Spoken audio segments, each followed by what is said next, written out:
తల్లిదండ్రుల మీద తిరగబడుతున్నటువంటి పిల్లలు ఎంతమందిని చూడట్లేదు? దాడి చేస్తున్నటువంటి వాళ్ళు ఎంతమందిని చూడట్లేదు?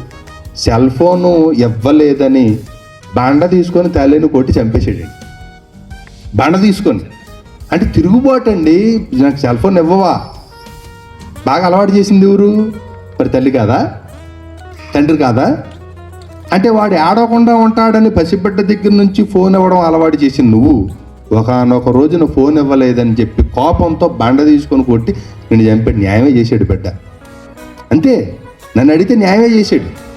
ఎందుకనంటే చిన్ననాటి నుంచి పెంచాల్సిన రీతిలో బిడ్డ నువ్వు పెంచలేదు.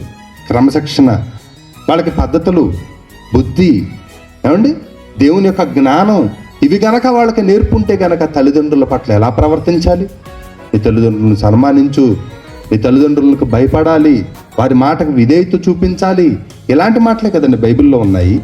ఎందుకు దేవుడు తల్లిదండ్రుల కోసం బిడ్డల కోసం చెప్పాడు అని అంటే తల్లిదండ్రులను గౌరవిస్తేనే దేవుణ్ణి కూడా గౌరవిస్తారు. అందుకని ప్రియులారా, ఇలాంటి మాటలు బైబిల్లో నుంచి సమాజానికి చెబితే సమాజం బాగుపడుతుందండి.